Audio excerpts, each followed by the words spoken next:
Buenas tardes, hermanos. Siéntanse bienvenidos a la casa de nuestro Señor. Y antes, como siempre, antes de comenzar con el tema, los invito a ponerse en pie y vamos a entonar las estrofas del himno tema. Cristo te ama. Himno 371. Jesús te ama.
Bendito Dios y Padre nuestro, que tu morada haces en las alturas de los cielos. Te damos gracias, Señor, por el privilegio que nos concedes de estar aquí en tu casa de oración para recibir tu santo día, tu santo sábado, y también para abrir tu palabra en esta hora. Señor, te necesitamos en nuestras vidas. Te necesitamos para que tú perdones nuestras faltas y pecados y nos limpie con la sangre preciosa de Cristo Jesús.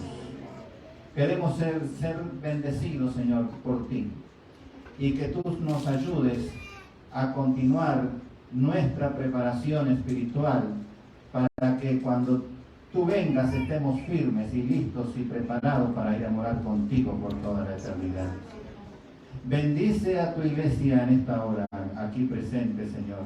Bendice a los hermanos que vienen en camino y a aquellos que no pudieron venir, y si están conectados, bendícelos también. Quédate con nosotros, Señor. Danos tu paz y tu bendición en esta hora, en el nombre de Cristo Jesús. Amén. Pueden tomar asiento. Hoy tenemos el tema 7.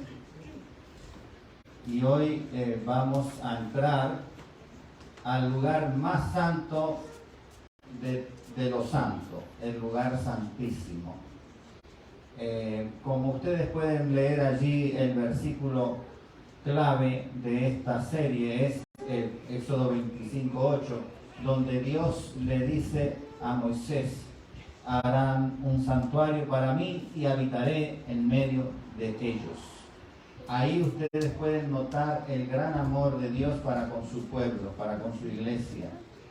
El Señor creó este mundo, creó al hombre y la mujer, y Él no se fue y los dejó solos, sino el Señor siempre estuvo acompañándolo. Fue por causa del pecado que el hombre se apartó de Dios, no Dios del hombre. Sin embargo, ustedes pueden ver a través de todas las escrituras cómo el Señor va en busca de ese hombre y de esa mujer para que no se pierda, sino que tenga vida eterna en Cristo Jesús. Por eso el Señor dice, yo quiero estar en medio de ustedes. Y el Señor está en medio de nosotros en esta hora. Porque conforme a su palabra, Él dice, donde estén 2 o 3 más reunidos en mi nombre, allí yo estaré. Por eso el Señor está aquí con nosotros. Estamos ahora en un momento único, en un momento sublime, porque vamos a abrir la palabra de Dios. Y vamos a ser todos bendecidos, tanto ustedes como este servidor. Recordando un poquito de todo lo que hemos venido hablando, acuérdense que yo le mostré a ustedes la figura del monte Sinaí, cómo el Señor ya en el monte había establecido 4 lugares de santidad. El lugar más alejado o de nivel más bajo de santidad era el nivel del campamento, donde todo el mundo podía ir y venir, hacer sus cosas, sus tareas cotidianas, su trabajo, en fin. Luego el segundo lugar estaba al pie de la montaña, donde el Señor había hecho allí un altar del sacrificio y había puesto 12 columnas en representación de las 12 tribus de Israel, y ese lugar estaba restringido exclusivamente para aquella persona que iba a presentar un sacrificio ante la presencia de Dios. Obviamente que todo el pueblo podía ir, pero no iban todos a la vez. Iba solamente la persona que iba a celebrar un ritual de sacrificio en esa hora. Luego, ese es el segundo nivel de santidad, el segundo nivel de santidad, el segundo lugar. Luego estaba la subida del monte, y ahí había mayor restricción. El pueblo, el hombre o la mujer común del pueblo no podía acercarse al monte, ni siquiera podía tocarlo, porque moría. Incluso si un animal tocaba el monte, moría también. Entonces Dios había establecido una restricción porque había más santidad allí.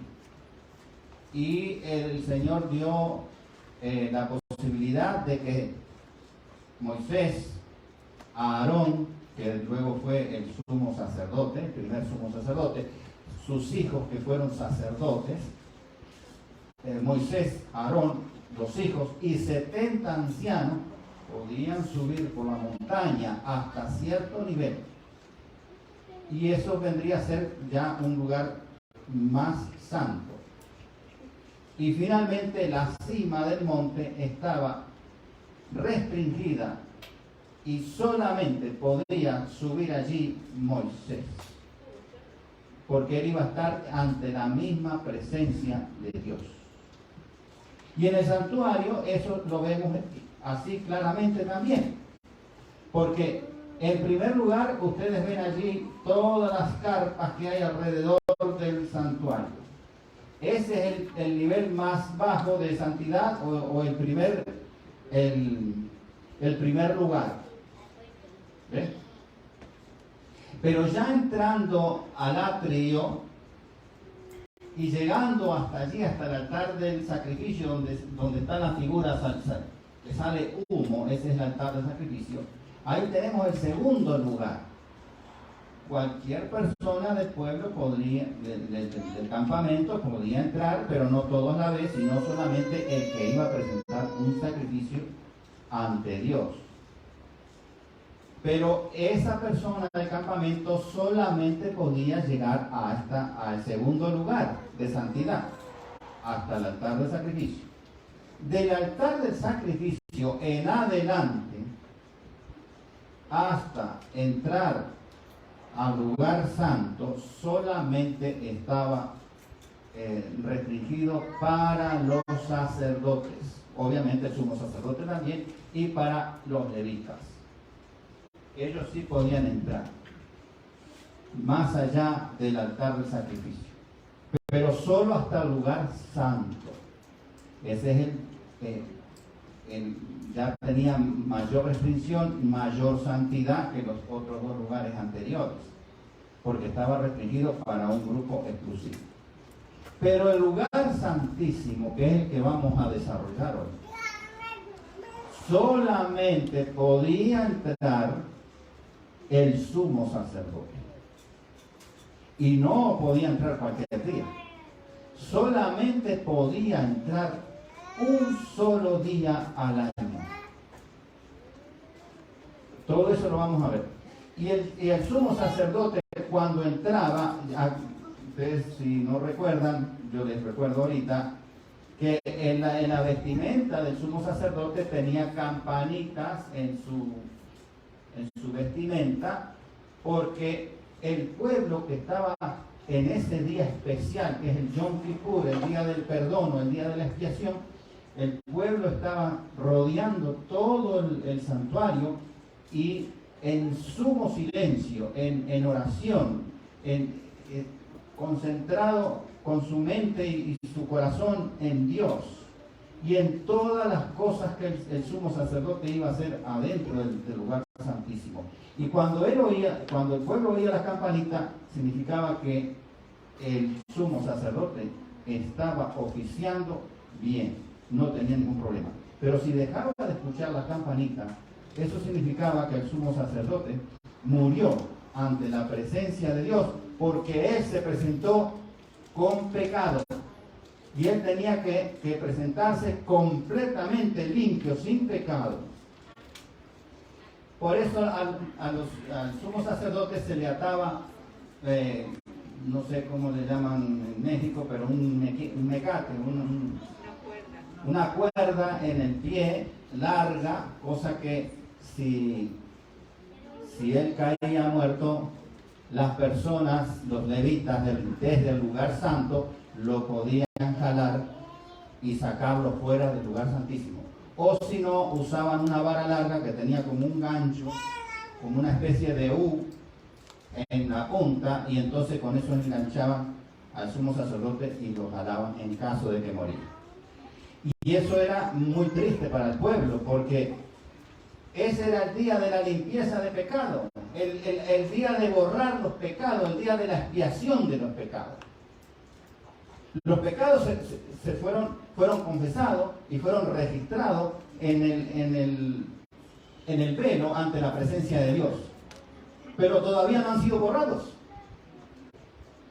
Y ese día, en el Yom Kippur, como vamos a ver ahora, era un día especial porque el ritual que hacía el sumo sacerdote era justamente para borrar todos los pecados. Entonces la persona del pueblo quedaba limpia, en ese momento quedaba completamente libre de pecado. De ahí para atrás, todos los pecados que esa persona pudo haber cometido, quedaba totalmente limpio. Sin embargo, comenzaba un año nuevo, había que cambiar el velo, poner un velo nuevo. El velo ese se quitaba y se quemaba fuera del campamento.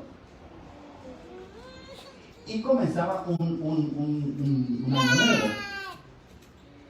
Y como ustedes saben, la naturaleza pecaminosa del hombre podía cometer otra vez pecado. Así que otra vez había que registrarlo en el velo y después en el siguiente año otra vez la ceremonia para borrar los pecados del pueblo. Así que vamos a comenzar con las distintas partes del lugar santísimo. Ahí ustedes ven el lugar santo y santísimo a la vez, el velo que es la cortina morada que está corrida, deja ver el arca del pacto. Y ese lugar donde estaba el arca del pacto es el lugar santísimo, o el santo de los santos también. Tras el segundo velo, fíjese que el primer velo es la cortina de entrada. La cortina de entrada al tabernáculo es el primer velo. Y el segundo velo es el que divide el lugar santo del santísimo, como lo dice allí Hebreos 9:3. Tras el segundo velo estaba la parte del tabernáculo llamada el lugar santísimo. y pondrás el velo, y meterás allí del velo adentro el arca del testimonio, y aquel velo os hará separación entre el lugar santo y el santísimo. Ahí está bien claro. Ese es el segundo velo, o el velo adentro, como dicen. Bueno, ahí vamos a ver el mapa para verlo ahora en forma aérea, por decirlo así. Vamos a ver todo el santuario para que ustedes les quede bien grabados todos los detalles de los muebles. Primero, oriéntense con la rosa de los vientos, con los 4 puntos cardinales. El este va a quedar a la derecha de ustedes y el oeste a su izquierda. El sur hacia abajo y el norte hacia arriba. Entonces, ese rectángulo vendría a ser el atrio.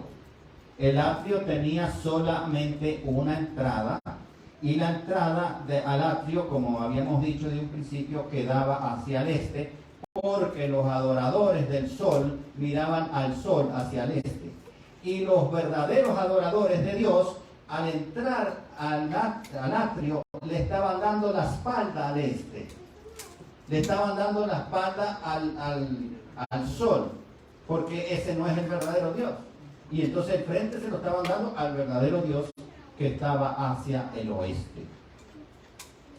Entonces, el primer mueble que encontramos en el patio, afuera del tabernáculo, es el altar del sacrificio, que está representado por ese cuadro en rojo. Siguiendo, el segundo mueble es el lavacro o la fuente de lavamiento, que se interponía entre el altar del sacrificio y la tienda o el tabernáculo. Entonces, el siguiente recuadro es el tabernáculo, que también tenía una sola entrada, que también iba hacia el este. No tenía ventanas, ni tampoco tenía puerta trasera. O sea, una sola entrada hacia el este. Ahora, ese tabernáculo estaba dividido por un velo en 2 partes, y entonces allí teníamos el lugar santo y el lugar santísimo. Dentro del lugar santo había 3 muebles. Hacia el sur estaba el candelabro de 7 lámparas, hacia el lado sur. Luego, enfrente del candelabro de las 7 lámparas, estaba la mesa de los panes de la proposición, que en el cielo representa el trono de Dios en el lugar santo. Y hoy lo vamos a rectificar no solamente con versículos bíblicos, sino con citas de Ellen Goldwyn. Y entonces, más hacia el fondo, cerca del velo, estaba el altar del incienso, que fue lo que vimos ayer. Y finalmente, dentro del lugar santísimo, estaba el arca del pacto. Entonces, ese es un esquema gráfico visto de arriba de cómo estaba conformado el santuario terrenal, que es figura y sombra de las cosas celestiales. Quiere decir que ese mismo estructura, quitando lo que Cristo cumplió en la tierra, que está en el atrio, es decir, el altar del sacrificio y el lavacro, eso en el cielo no está. Lo que está en el cielo vendría a ser el tabernáculo, porque Cristo cumplió la parte del sacrificio, del altar del sacrificio en la tierra. Él fue crucificado aquí en la tierra, no en el cielo. Por lo tanto, en el cielo no hay altar de sacrificio. Y lo mismo, la resurrección de Cristo está representada en el lavacro. Y como Él ya resucitó y resucitó aquí en la tierra, en el cielo no hay lavacro porque no tiene que volver a resucitar. Así que lo que hay realmente en el cielo es el tabernáculo, porque el Señor, cuando ascendió a los cielos, se sentó a la diestra del Padre, estaba en el lugar santo y comenzó a ministrar. Y después de ciertas fechas, como vamos a ver más adelante en la presentación, entró al lugar santísimo y ahora oficia en todo el tabernáculo, tanto en el lugar santo como en el lugar santísimo. Ahí está la orden de Dios en Éxodo 25, 10 y 11. Harán también un arca de madera de acacia. Como ustedes ven que siempre la madera que se menciona es acacia, por ser una madera resistente a los cambios bruscos y extremos que sucede en un desierto. Pero no era madera vista, sino que la madera iba cubierta de oro puro por dentro y por fuera. Y hará sobre ella una cornisa de oro alrededor. Y la cornisa es una corona. Significa el que está allí reina. Y vamos a ver que el que reina allí es el Padre. Lo vamos a ver en los versículos después. Y Cristo también, por supuesto. Las dimensiones que era como un cofre. Ustedes ven también que tiene dos varas metidas en unos anillos. Esas varas se dejaban puestas y esas varas eran para trasladar el arca. Entonces un hombre cargaba, los 4 hombres, ¿no? Cargaban en sus hombros y caminaban y cargaban el arca. Las dimensiones ustedes las tienen allí en centímetros, ¿ven? De largo, en 1,12 m, o sea, 112 centímetros con 5 de largo, de profundidad 67,5 y de alto 67,5 centímetros. Un cofre. Harás un propiciatorio de oro fino. El propiciatorio es la tapa. Y la tapa era de oro sólido. Los querubines, esos que están dibujados ahí arriba, era oro sólido. Harás también 2 querubines de oro labrado a martillo de una pieza. Es decir, que los querubines no estaban puestos arriba, como yo pongo este aparatico aquí arriba de esto. No, era parte. O sea, si este era el propiciatorio, esto estaba así bien agarrado como está esto, formando parte del propiciatorio. Labrado a martillo de una sola pieza, con el propiciatorio harás los querubines en sus 2 extremos. Una ala se cubrían y con la otra ala se tocaban. Y en medio de los querubines se manifestaba la Shekinah. ¿Qué es eso?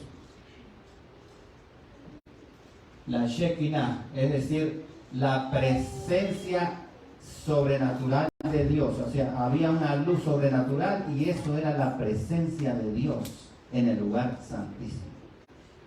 Eso en hebreo se llama la Shekinah. Y entonces el Señor dice allí en Éxodo 25, 22, y de allí me declararé a ti, le está diciendo a Moisés, y hablaré contigo sobre el propiciatorio de entre los 2 querubines que están sobre el arca del testimonio, todo lo que yo te mandare para los hijos de Israel. El Señor se iba a manifestar a Moisés y Aarón desde el propiciatorio, desde allí, desde esa luz sobrenatural, la misma presencia de Dios. El arca del pacto, cubierta de oro por todas partes en la que estaban. Ahora, dentro del arca, mire lo que estaba. Una urna de oro que contenía el maná, como muestra de que Dios durante 40 años alimentó a su pueblo con maná, con el pan que caía del cielo. El maná caía en las mañanitas, había que levantarse temprano y recogerlo, porque ya cuando el sol comenzaba a calentar, como a las 9:30, 10 de la mañana, se derretía. Interesante el tema del maná. También estaba la vara de Aarón que reverdeció. Ahora vamos a hablar de la vara de Aarón. Y finalmente estaban las tablas del pacto, las tablas de la ley, con los 10 mandamientos, tablas de piedra, escrito por ambos lados, y escrita con el dedo de Dios. Dios se tomó el derecho de escribir él personalmente los 10 mandamientos. No se los dictó a Moisés para que Moisés lo escribiera. Lo escribió él con su propio dedo. Así lo dice la palabra de Dios. Entonces vamos a comenzar a hablar un poquito de la urna de oro que contenía el maná. El maná caía ¿cuántos días a la semana? ¿7 días? ¿6 días? ¿5 días? 6 días caía. Ahora, el Señor hacía el milagro todos los días. Fíjese qué tremendo, porque eso era un milagro. Que ellos estén en un desierto donde no hay nada para comer y el Señor haga llover pan del cielo con todos los nutrientes necesarios para que el cuerpo se mantenga saludable, tenga la fuerza y la energía suficiente para caminar. Pero el Señor hizo muchos milagros, porque dice que la ropa y los zapatos no se le desgastaban. Durante 40 años, usted puede usar un zapato por 40 años, un pantalón por 40 años. No. ¿Ve? Pero el Señor hizo esos milagros al pueblo de Dios en el desierto. Y entonces, el maná caía todos los días. Y el Señor dio la orden y dijo: junten según cada persona lo que vaya a comer. Máximo un gomer. Un gomer es una medida, como vamos a ver ahí, a ver si este versículo lo dice, ahí está, un gomer. Y dijo a Moisés: esto es lo que Yahvé ha mandado. Toma una vasija y pon en ella un gomer, 3.7 kilogramos de maná, y ponlo delante de Yahvé para que sea guardado para vuestro descendiente. Un gomer era la medida de alimento que podía comer una persona adulta.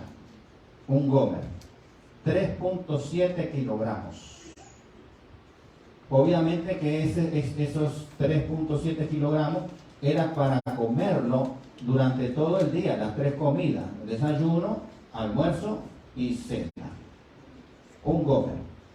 Y el Señor había dicho que no guardaran para el otro día. Porque si guardaban para el otro día, vamos a parar un poquito por ahí.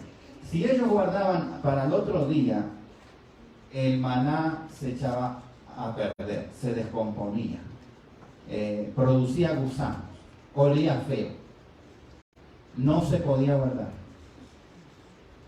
Pero ya con el que cayera el maná del cielo ya era un milagro. Pero ahora fíjese este otro milagro. El viernes Dios mandó a que juntara doble porción.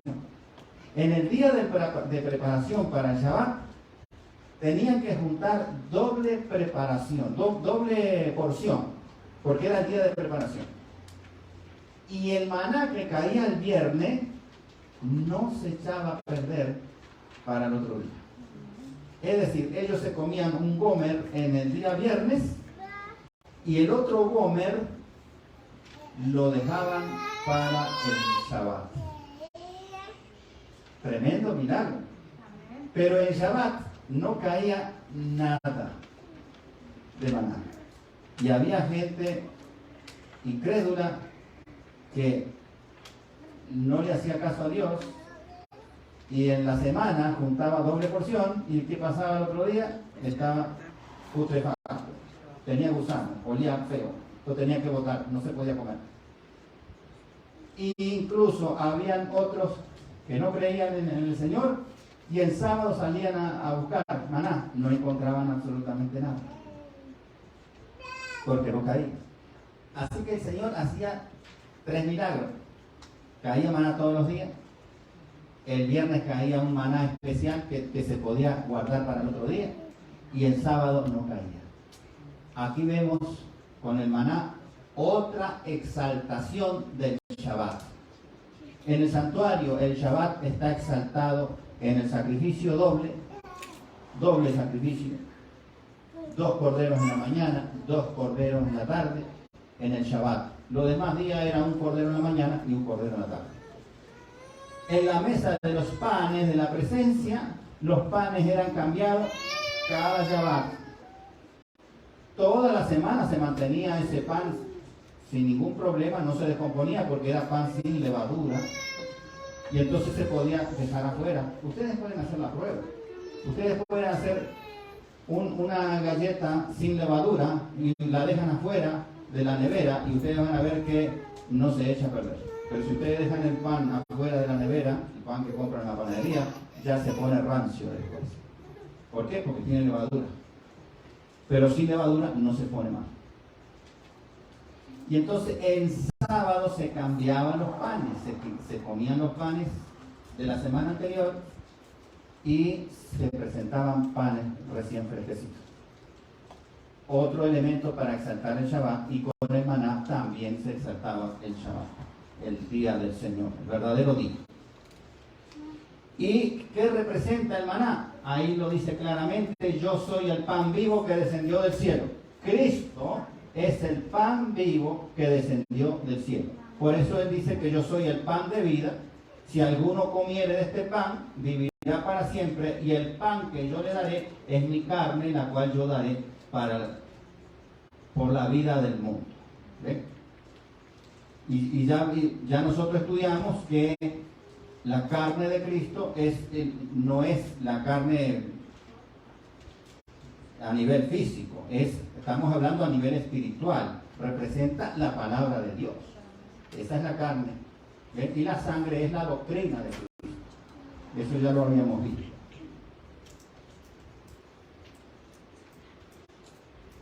La vara de Aarón que reverdeció. ¿Qué pasó con la vara de Aarón? ¿Por qué hay una vara? ¿Por qué hay una vara allí? Porque dentro del pueblo de Dios se presentaban diferencias. Había también envidia, había competencia. Y entonces algunos empezaron a protestar. ¿Y por qué tiene que ser Aarón el sacerdote, el sumo sacerdote? ¿Por qué los hijos? ¿Y por qué yo no?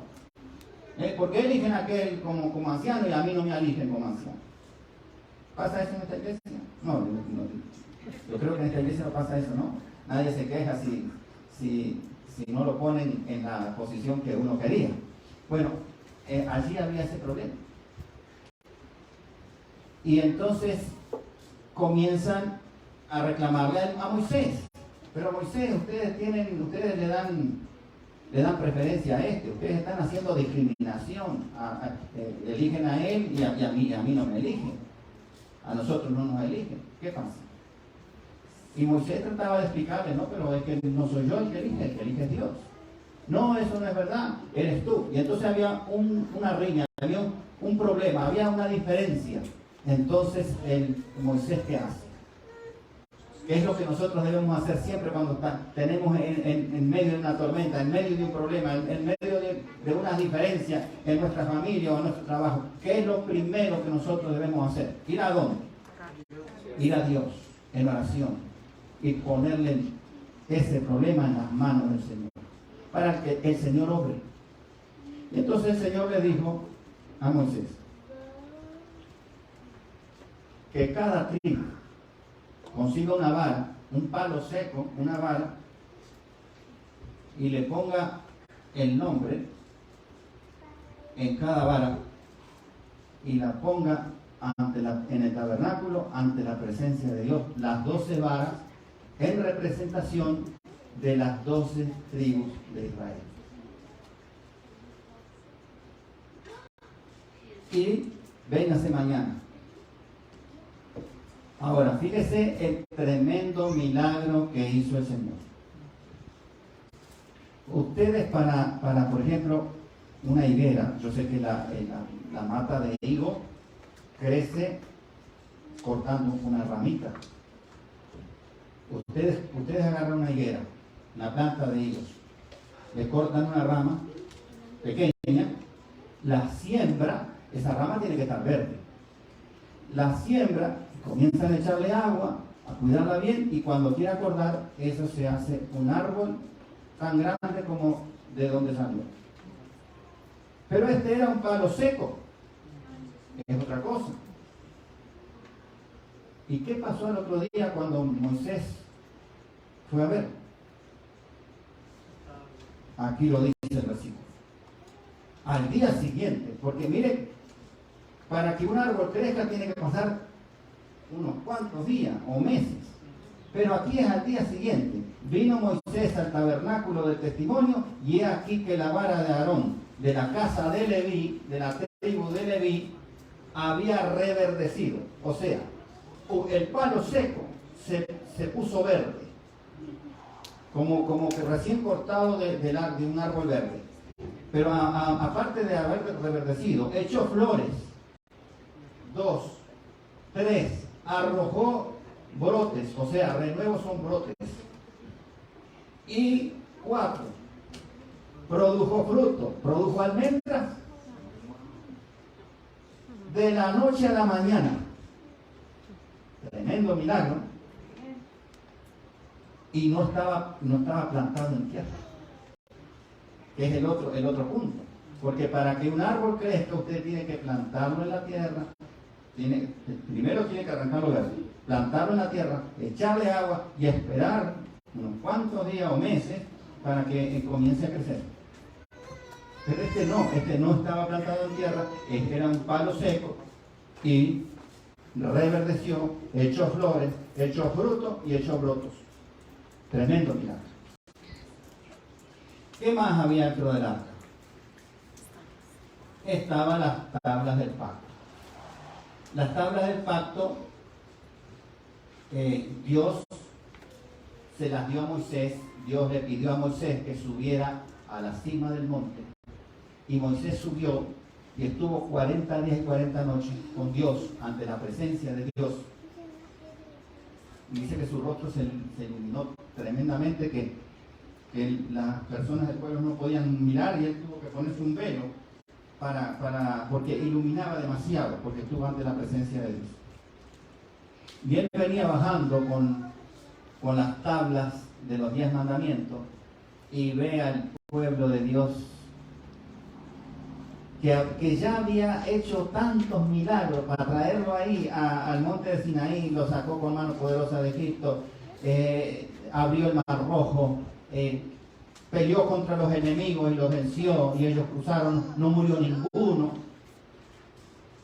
Había una columna de fuego que se interpuso entre el ejército de los faraón y ellos. Con todos esos tremendos milagros,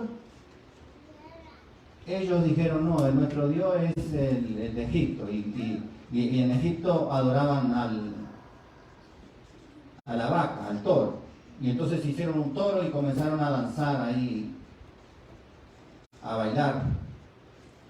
Y no eran danzas que alababan al Señor, eran danzas totalmente desenfrenadas.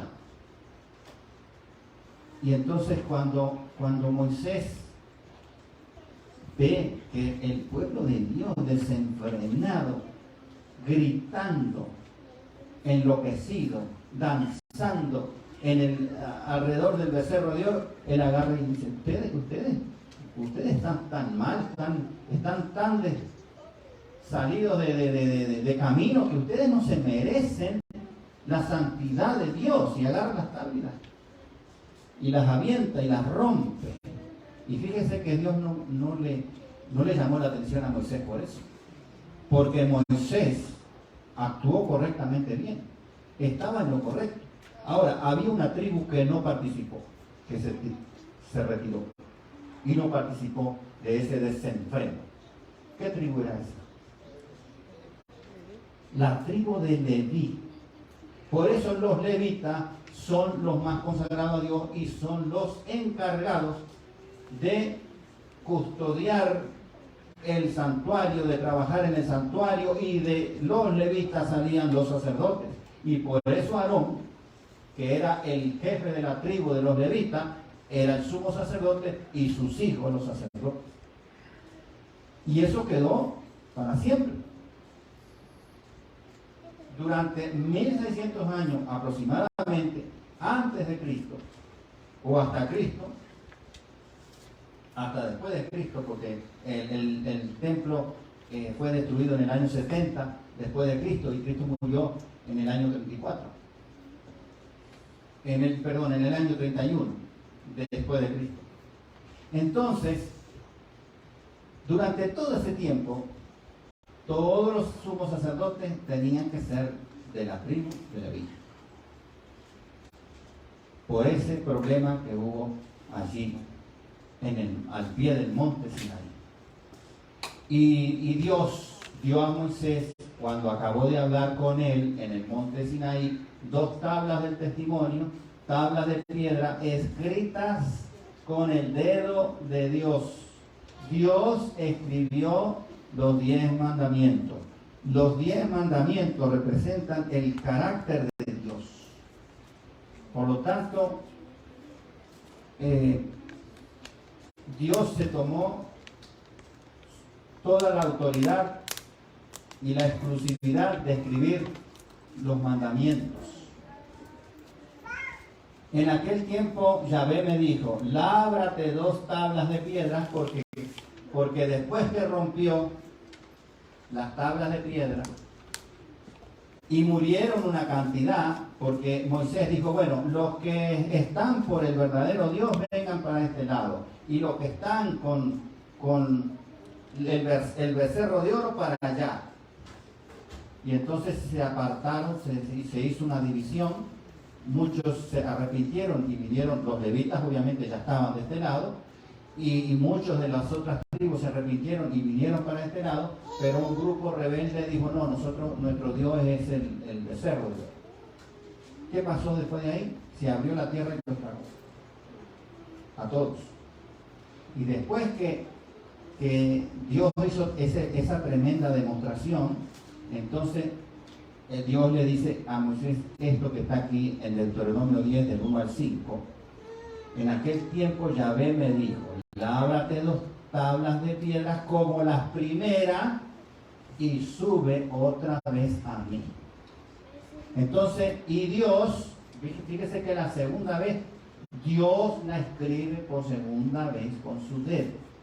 En la Biblia tenemos 4 momentos en que Dios escribe algo con su propio dedo. ¿Sabían ustedes? 2 está aquí. Dios escribe los 10 mandamientos con su propio dedo primero. Moisés rompe las tablas. Luego le dice: lábrate las tablas como las primeras, y el Señor escribe con su propio dedo, conforme a las primeras escrituras que había hecho en la primera tabla, los 10 mandamientos que Yahvé os había hablado en el monte, y volví, descendí y puse las tablas en el arca como Yahvé me mandó. Esa es la segunda oportunidad donde Dios escribe con su propio dedo. La tercera ocasión donde Dios escribe con su propio dedo es en la fiesta que hizo el rey Balsasar en Babilonia, que cuando él estaba medio ebrio y disfrutando del vino y de las concubinas que tenía ahí, y toda la gente de alto rango en su reino, le dijo: trae las copas y los vasos sagrados del templo de Dios que está en nuestro tesoro. Mucha gente se lo puso, y él dice: no, traiga. Y se pusieron a beber en esos vasos sagrados, en esas copas sagradas, y de pronto sale una mano y escribe en la pared: Menen Tekel Uparsin. Tu reino ha sido pesado en balanza y ha sido hallado falto. Y esa misma noche el rey perdió su reino. Tercera ocasión. Y la cuarta ocasión donde Dios escribe con su propio dedo, ¿cuál será? Cuando unos que quisieron tenderle una trampa a Cristo Jesús y traen a una mujer hallada justo en el acto de adulterio y la presentan a Jesús, y le dicen: la ley de Moisés dice que cuando se encontraba a una mujer en adulterio, había que apedrearla hasta la muerte. ¿Y qué hace Jesús? Escribe con su propio dedo los pecados de todos los que estaban ahí. Y todos ya tenían piedras en las manos para lanzarle. Y entonces, mientras él, el que calladito la boca, escribía, y después levanta y él dice: el que esté libre de pecado, lance la primera piedra. Y entonces todos quedaron, lo que habrá escrito. Y cuando va la persona se asoma, uy, si ese soy yo, soltó la piedra y se fue. Y después vino el otro y miró, dice, ahí estoy yo también representado. Dejó la piedra y se fue, y al final se fueron todos, y la mujer no fue condenada. Y qué tremenda y poderosas palabras del Señor cuando le dijo a ella: ni yo te condeno, pero vete y no infrinjas más la ley. Es decir, no peques más. No pecar más significa no infrinjas más la ley de Dios, no transgredas más la ley de Dios. Esa es la cuarta vez que el Señor escribe con su propio dedo. Habíamos dicho que habían dos tronos. El primer trono es en el lugar santo, como dice ese versículo en Apocalipsis 4:5, y delante del trono ardían 7 lámparas de fuego. Entonces, ¿qué es lo que hay delante de las lámparas de fuego? La mesa de los panes de la presencia. Allí está representado el trono de Dios en el lugar santo del santuario celestial, en el trono de Dios en el lugar santo.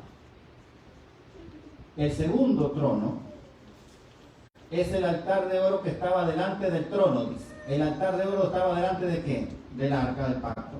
Así que el arca del pacto es el otro trono, en el lugar santísimo.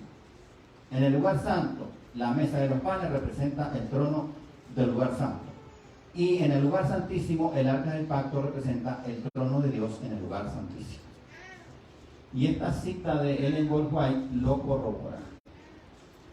Vi al Padre levantarse del trono en un carro de llamas, y en un carro de llamas entró ¿a dónde? Al lugar santísimo.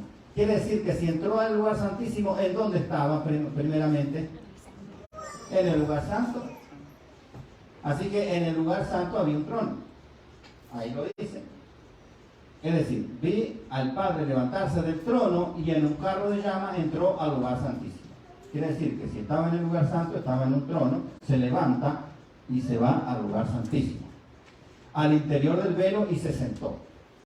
Entonces Jesús se levantó también del trono, porque Jesús estaba a la diestra del Padre, y la mayoría de los que estaban posternados se levantó con él. La mayoría se está refiriendo a los ángeles. Después de eso, un carro de nubes, cuyas ruedas eran como llamas de fuego, llegó rodeado de ángeles a donde estaba Jesús.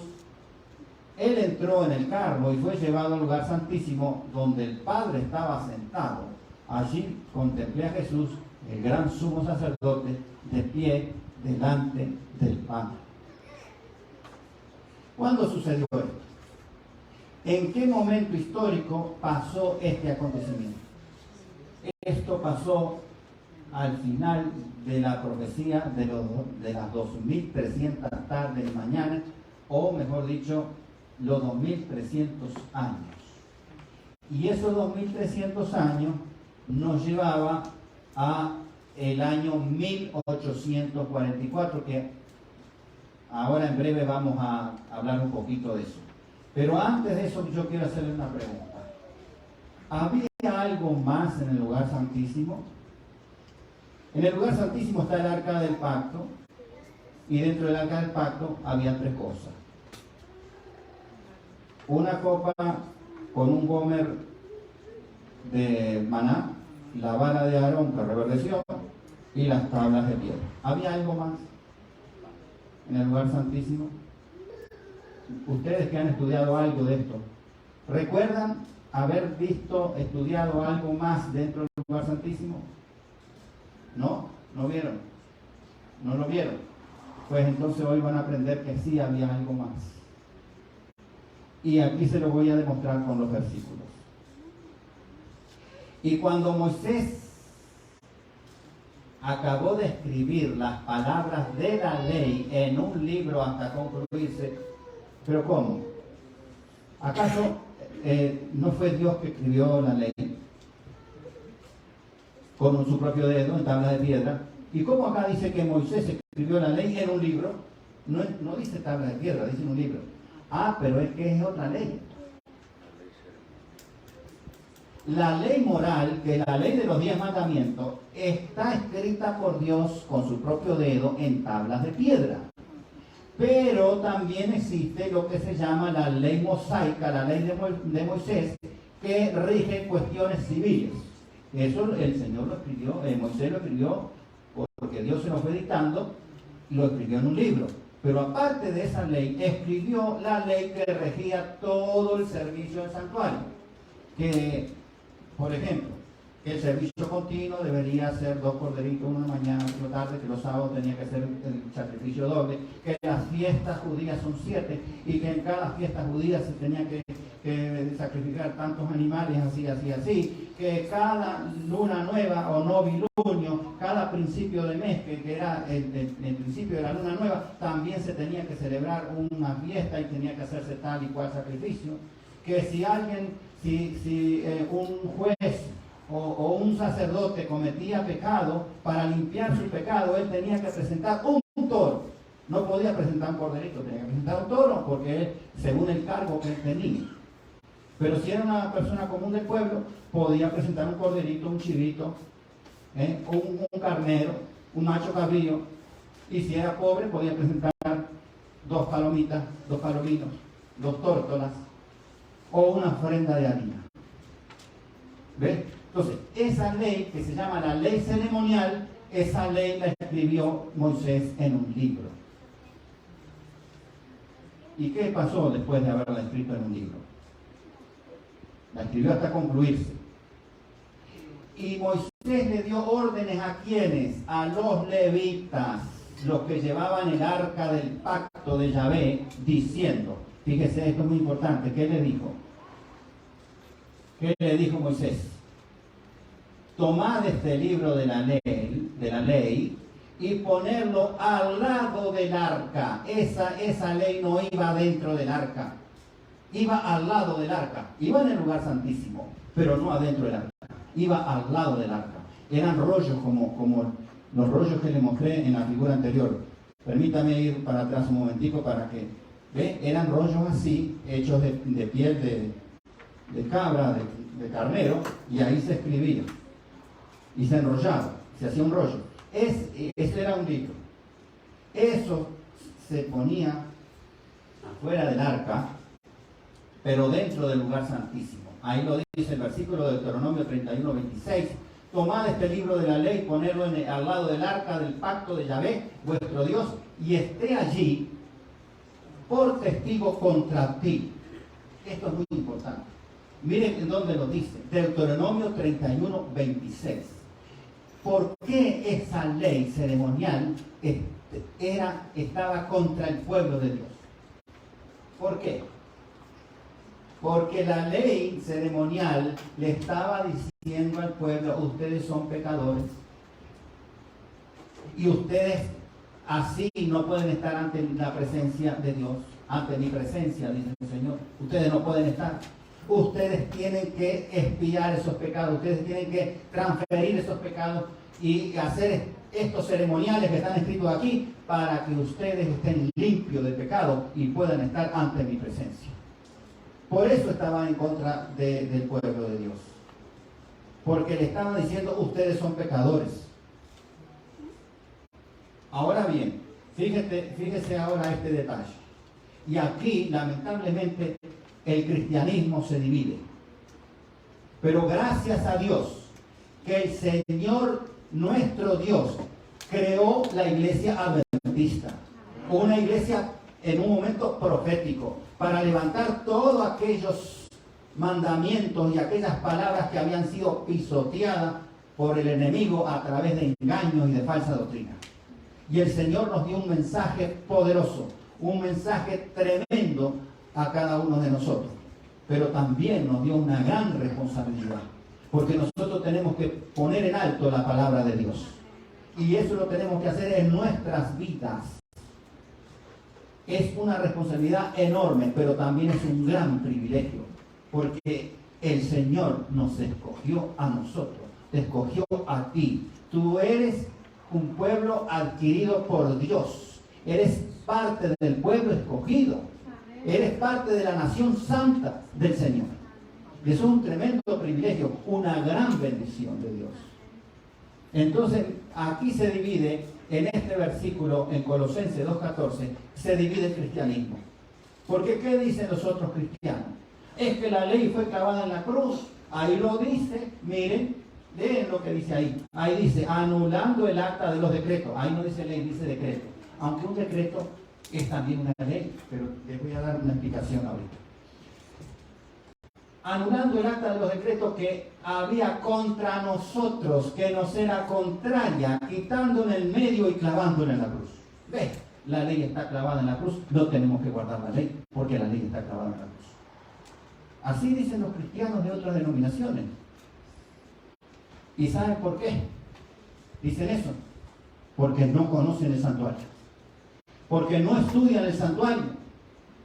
Si ellos estudiaran el santuario, se darían cuenta de que lo que Cristo clavó en la cruz fueron los decretos de ley que estaban contra nosotros.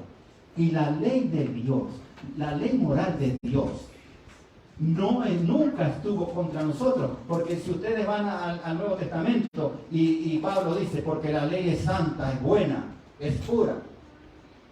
¿Cómo una cosa buena, santa, va a estar en contra de nosotros? No puede estar. Perfecta también. Es la ley perfecta. La ley de la libertad, dice Santiago. ¿Cómo eso va a estar en contra de nosotros? No. Lo que está en contra de nosotros es la ley ceremonial. Y ahí dice decreto. ¿Cuál es la diferencia entre ley y decreto de ley? ¿Cuál es la diferencia? Se las voy a explicar en forma sencilla. La ley permanece siempre. Igual, inmutable. La ley de Dios permanece para siempre. Refleja el carácter de Dios. Dios es eterno, la ley es eterna. La ley de Dios. Pero el decreto se emite o se enuncia cuando se presenta una condición particular. Ejemplo.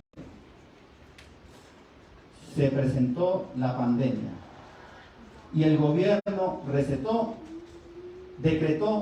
de que todo el mundo tenía que usar mascarilla hasta el día de hoy. Y más o menos recién ahora se está levantando esa notición que ya el gobierno ya dio libertad que se puede usar mascarilla o no. Pero eso es un decreto de ley. Cuando esta pandemia se radique en forma total y completa del mundo, entonces el gobierno va a decir, ya nadie use mascarilla en ninguna parte, inclusive en los lugares públicos y en los edificios de gobierno. Eso es un decreto. El decreto es una ley que tiene un principio y tiene un fin. Cuando se terminó ese decreto de ley, ya no hay que volverlo a guardar. Entonces, la ley ceremonial es una ley que comenzó a ser vigente cuando el hombre y la mujer cayeron en pecado. Y la muerte de los corderitos y de los distintos animales limpios que se sacrificaban en el santuario apuntaban a Cristo. Pero cuando Cristo vino y hizo efectivo todos los sacrificios del pasado, entonces ahí el Señor terminó con esos decretos que regulaban el servicio de los sacrificios y de las fiestas solemnes. Ahí eso es lo que terminó con Cristo, porque todo eso apuntaba a Cristo. Mientras Cristo no venía, eso estaba vigente, pero cuando Cristo vino, ya terminó con esos decretos. Y entonces ahí está la clave, ahí en Colosenses 2:14 dice que estaba contra nosotros, que nos era contraria. Vamos a leer otra vez Deuteronomio 31:26. Tomad este libro de la ley y ponerlo al lado del arca del pacto de Yahvé, vuestro Dios, y esté allí por testigo contra ti. ¿Lo ven claro? Que lo que estaba contra el pueblo de Dios era las leyes que estaban escritas en los libros que Moisés escribió, no en los 10 mandamientos. Por eso yo les digo a los hermanos, y también les digo a los evangélicos, me ha tocado predicarle a evangélicos, yo les digo, cuando Pablo habla de la ley, por favor tómense el trabajo de averiguar de qué ley está hablando Pablo. Porque Pablo puede estar perfectamente hablando de la ley de los 10 mandamientos, puede estar hablando de la ley ceremonial que regía todo el servicio al santuario y los sacrificios y las fiestas solemnes, o puede estar hablando de las leyes civiles que eran la ley mosaica. Incluso él habla de una cuarta ley, que es la ley del pecado. Y entonces él viene a decir que él descubre en su miembro la ley del pecado porque él hace lo que no quiere hacer. Y cuando él quiere hacer algo no lo puede hacer porque hay otra ley que se lo impide hacer. No hago el bien que quiero, sino el mal que no quiero. Eso lo dice Pablo. Entonces, el lugar santísimo se abría solamente en el día de la expiación, en el Yom Kippur. Yom Kippur significa el día del perdón o el día de la expiación. Una vez al año hará expiación sobre él por vuestras generaciones. Será muy santo a Yahvé. De hecho, para el día de la expiación había una fiesta que se llamaba la fiesta de las trompetas, donde se tocaba la trompeta todo el día, llamando la atención al pueblo de que le quedaban 10 días para arrepentirse, para arreglar con Dios cualquier cosa, para arreglar con su prójimo cualquier diferencia, para presentar ante Dios un sacrificio por su pecado. Tenían que estar limpios para el día del perdón. Y por eso hay una fiesta de la trompeta que era en el mes séptimo, el primer día del mes. El mes séptimo es el mes de Tishrei en hebreo. Y el 10 de Tishrei, el día 10 de Tishrei, era el Yom Kippur, el séptimo mes. Para nosotros el séptimo mes judío en el calendario hebreo religioso, porque los hebreos tienen 2 calendarios, bueno, de verdad tienen como 3 calendarios. El religioso, el séptimo mes es el mes de Tishrei, y eso es como septiembre, octubre para nosotros.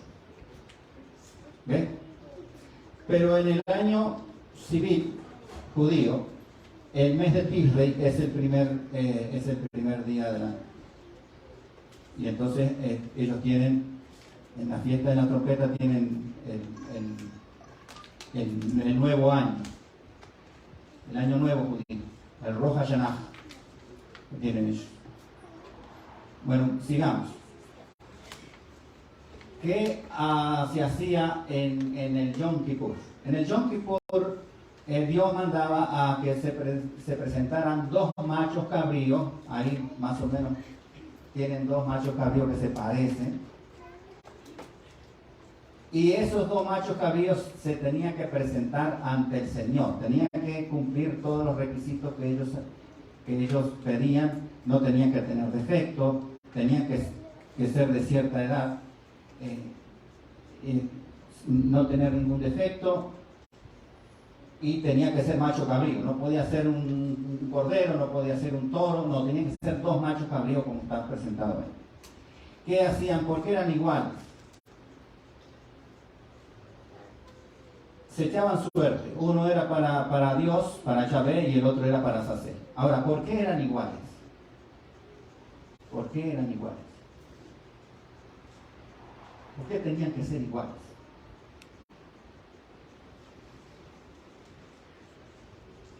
No se imaginan ustedes. Les voy a dar un adelanto.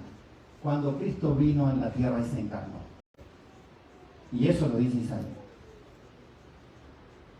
¿acaso era un hombre fuera de serie que se distinguía de todos los hombres? Tenía un físico y un rostro como ningún hombre que existió aquí en la tierra, o era un hombre común igual que los demás. ¿Cómo era? Un hombre común igual que los demás, obviamente con sus características únicas, como ustedes tienen sus características únicas, que ustedes no son igualitos porque no son mellizos, no son gemelos. Era un hombre común. La diferencia estaba internamente. Él era Dios encarnado, no era un hombre común. Por fuera parecía en apariencia un hombre común. Eso nosotros lo vimos cuando hablamos de la apariencia del tabernáculo. Pero por dentro estaba la diferencia. Pero Cristo, antes de encarnarse, Cristo tomó la forma de ángel de Dios. El ángel que se le apareció a Moisés y que la zarza ardía y el ángel de Dios le dijo: quítate la sandalia que estás pisando terreno santo. Ese era Cristo Jesús, pero en forma de ángel. El ángel con que luchó Jacob allí y no te suelto, suéltame. No te voy a soltar hasta que me bendigas. ¿Quién era ese? Cristo Jesús, en forma de ángel. ¿Y Lucifer qué forma tenía? De ángel también. Eran iguales por fuera, pero por dentro Cristo era el Hijo de Dios y Lucifer era un ángel creado. Por eso Lucifer le toma envidia a Cristo Jesús y quiere ocupar el lugar de Dios.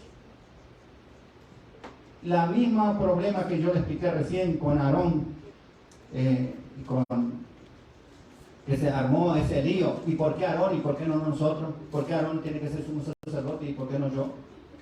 Es lo mismo, ese mismo argumento usó el enemigo en el cielo. ¿Y por qué Cristo sí entra al concilio con el Padre y yo no entro? Y entonces eran iguales en apariencia. Y eso pasa a nivel humano. Mire, si usted es médico y tiene al lado un amigo que es médico, ustedes van a estar compitiendo los dos y sacándose chispa y teniendo envidia uno del otro, porque el otro sabe más que tú o tú sabes más que el otro, entonces el otro te envidia a ti. Pero si tú eres un arquitecto que hace casas y el otro es un médico, no pasa nada, son amigos. ¿Ves? Incluso a niveles más sencillos, tú eres una persona que trabaja en construcción y pones ladrillo sobre ladrillo, y ahí tenés un compañero que también hace lo mismo, y ese va a empezar a envidiarte y va a decir: no, tú estás haciendo las cosas mal, estás poniendo esto así mal y yo sí lo hago bien. Van a ver como una envidia, como una riña, como una diferencia. Pero si el otro es electricista, el que pone ladrillo no siente ninguna envidia del que está trabajando con la electricidad. No, nada. ¿Ven? Pero cuando son iguales hay envidia. Y por eso los dos machos cabríos tenían que ser iguales. Uno representaba a Cristo, a Yahvé, a Dios, y el otro a Azazel, que es el enemigo, Satanás.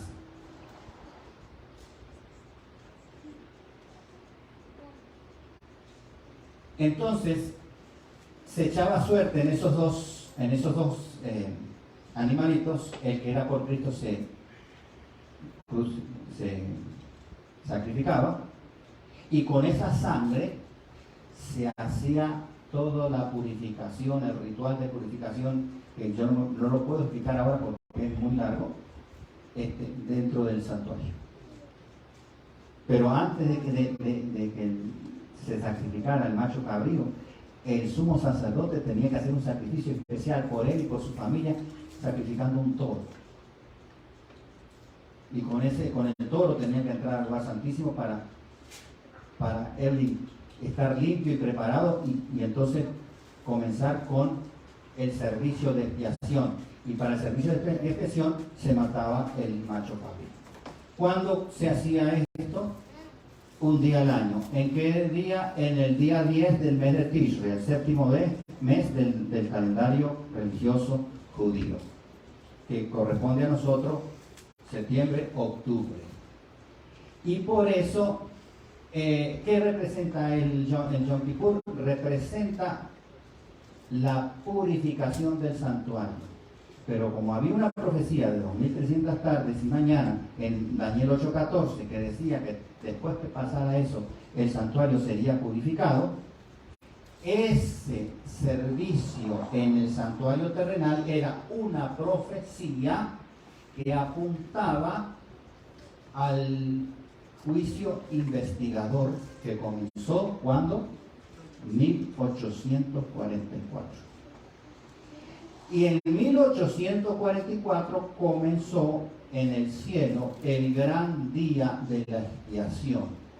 ¿Qué es lo que está haciendo el Señor allá? Purificando el santuario. El mismo ritual que hacía el sumo sacerdote en la tierra, que agarraba todos los pecados acumulados que estaban registrados en la cortina, él hacía toda una ceremonia en el lugar santísimo y cargaba por unos minutos todos esos pecados sobre él mismo, y cuando terminaba salía al patio, al altar del sacrificio, donde estaba atado vivo el otro macho cabrío, ponía las manos sobre el macho cabrío y todos los pecados que sacó del santuario los cargaba sobre ese macho cabrío que representaba a Azazel, que era Satanás, y luego era llevado al desierto para que se muriera por allá en una tierra deshabitada y que se muriera allá, solo. Entonces, ¿eso qué representa? Cristo en el cielo comenzó con el juicio investigador. Y entonces está purificando el santuario. ¿De qué manera? Expiando sus pecados. Él agarra un libro de una persona. Vamos. Él pide por nombre. A ver, traigan el libro de Juan. Y entonces abre el libro de Juan y comienza a analizar la vida de Juan, desde que nació hasta que murió. Y dependiendo si Juan se arrepintió de los pecados y creyó en el sacrificio de Cristo y fue a Cristo constantemente, entonces cuando él ve que no se guardó ningún pecado para él le pone el sello de salvación eterna. ¿Ve? Y entonces pide ahora, dame el de María. Y comienza a revisar el libro de María y hace lo mismo. Y así empezó por Adán y Eva, generación tras generación, en 1844, generación tras generación, hasta que termine con los muertos. Y muy pronto comienza con los vivos a hacer el juicio. El juicio a los vivos es lo mismo. La diferencia simplemente es que el juicio a los vivos no ha terminado toda la vida, porque están vivos todavía. Tiene más tiempo para vivir. Pero el Señor sabe que el poquito de tiempo que Él va a darle de vida a ese ser humano, Él sabe por adelantado si va a seguir siendo bueno. Él cómo lo va a juzgar, desde que nació hasta el momento que llama su nombre. Y nosotros vamos a estar aquí alabando al Señor como estamos ahora, o trabajando, y no sabemos en qué momento el Señor llamó nuestro nombre y está analizando nuestra vida. Y cuando Él termine de analizar, nos va a poner el sello de salvación eterna o quedaremos perdidos para siempre. Por eso nosotros tenemos que estar preparados todos los días, como si este día fuera el último para nosotros. Tenemos que arreglar las cosas con el Señor. Tenemos que tener las cosas arregladas con nuestro prójimo, con nuestra familia, con nuestros amigos. No podemos guardarnos rencores, diferencias y acumular esas raíces amargas dentro de nuestro corazón. No podemos mantener eso así. tenemos que tener todo bien arreglado todos los días y andar en este mundo agarrado de la mano del Señor y pidiendo perdón porque nosotros nos equivocamos y cometemos pecados y nos desviamos del camino correcto. Cosa de que si nos sorprende la muerte, como ya hemos vivido en esta semana, una tremenda sorpresa, tú vas a estar preparado y listo para morar con Cristo por toda la eternidad. Porque para nosotros es doloroso la muerte de un ser querido, pero para el Señor no, porque Él es la resurrección y la vida, y el que cree en Cristo, aunque muera, vivirá. Es una promesa que Él la va a cumplir, siempre. Así que el Yom Kippur comenzó en 1844 y nosotros ahora estamos en pleno desarrollo. Mientras nosotros estamos aquí, el Señor sigue trabajando para beneficio de la salvación de la raza humana caída. Y pronto va a empezar con los que estemos vivos. Así que, hermanos queridos, tú quieres reconsagrar tu vida a Dios en este momento y que el Espíritu Santo siga obrando en ti, haciendo esa obra de perfección que ha comenzado ya en ti, pero que tú quieres que el Señor siga trabajando en tu mente y en tu corazón, puedes acercarte. Vamos a entonar las estrofas del himno 371 y ahora que llegó el pastor Estrada, le voy a pedir que tenga la oración para despedirnos en oración en esta noche. Vamos a ponernos de pie.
Bendito Dios y Padre nuestro, te damos las gracias por el mensaje que hemos recibido en esta tarde a través de tu palabra.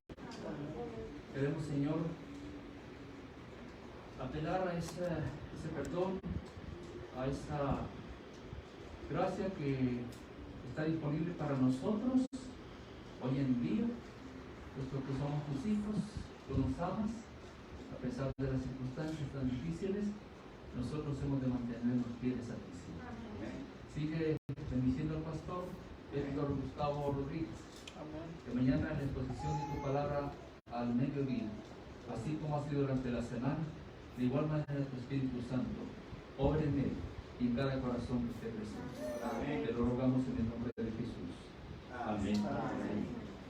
Tomen asiento.